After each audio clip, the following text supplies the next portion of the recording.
कपिल शर्मा के शो में नजर आने वाली एक्ट्रेस सुमोना चक्रवर्ती का सालों बाद एक दर्द छलक कर बाहर आया है।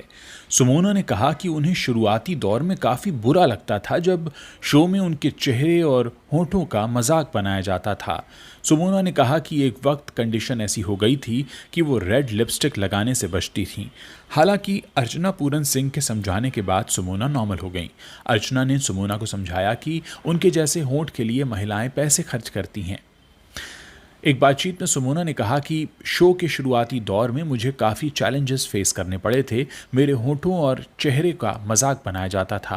पहले एपिसोड से ही ये सब शुरू हो गया था। पहली बार में ये जोक काम नहीं किया क्योंकि लोगों को इस जोक में कोई ख़ास मज़ा नहीं आया। अगले कुछ एपिसोड्स में मेरे होठों का फिर से मजाक बनाया गया और इस बार ये जोक चल गया और फिर तो बस चलता ही रहा। सुमोना ने कहा कि दुखी रहने लगी थी मैं क्योंकि बार बार इस तरह से मेरे होठों का मजाक बनाया जा रहा था और ये सब देखते हुए एक दिन अर्चना पूरन सिंह ने उन्हें समझाया। सुमोना कहती हैं, अर्चना ने मुझसे एक दिन मेरी उदासी की वजह पूछी। मैंने कहा कि वो लोग यानी जो लोग शो में मेरे होंठ और चेहरे का मजाक बनाते हैं उनकी वजह से मैं उदास हूँ। मैं लाइन नहीं भूलती हूँ लेकिन वो भूल जाता है, वो यानी कपिल। बाद में लाइन भूलने के बाद वो ऑफ स्क्रिप्ट कुछ कह देता है जो मुझे बुरा लग जाता है। मैं कोई स्टैंड अप कॉमेडियन नहीं हूँ जो तुरंत जोक बना दूंगी। हो सकता है कि लोगों को मेरा जोक समझ ही ना आए। अर्चना ने इस बात पर सुमोना को समझाते हुए कहा कि जब तुम खुद अपने जोक्स पर हंसने लगोगी तो तुम्हें बुरा लगना बंद हो जाएगा। और जहाँ तक बात तुम्हारे होठों की है, ऐसे होठ पाने के लिए महिलाओं को काफ़ी पैसे खर्च करने पड़ते हैं। अर्चना की इस सलाह से सुमोना को काफ़ी कुछ सीखने को मिला। सुमोना ने आगे कहा कि मुझसे काफ़ी लोगों ने कहा कि आप ऐसे शो का हिस्सा क्यों बनती हैं जहां लोग आपका मजाक बनाते हैं, जहां महिलाओं के लिए ऐसी टिप्पणियों का प्रयोग किया जाता है। हालत ये थी कि मुझे रेड लिपस्टिक लगाने तक से डर लगने लगा था।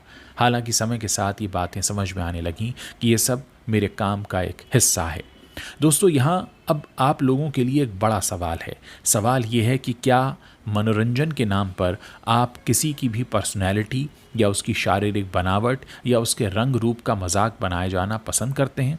क्या आप आपस में इस तरह के जोक्स पर हंसते हैं? क्या आपको लगता है कि एक स्वस्थ मनोरंजन के लिए किसी का भी इस तरह से मजाक बनाए जाना उचित है? आप इस बारे में अपनी जो भी राय रखते हैं यहाँ वीडियो के नीचे जो कमेंट सेक्शन है उसमें आप खुलकर लिख सकते हैं, क्योंकि मेरे YouTube चैनल पर आप जितना भी कंटेंट देखते हैं उसका मकसद आपके अंदर एक नई सोच को पैदा करना भी है और साथ ही ये भी जानना है कि आप उन सारे मुद्दों के बारे में जिन पर मैं बात करता हूँ उसके बारे में आपकी अपनी राय क्या है, क्योंकि हर शख्स की अपनी एक राय होती है और हर शख्स की अपनी उस राय का बहुत महत्व भी होता है।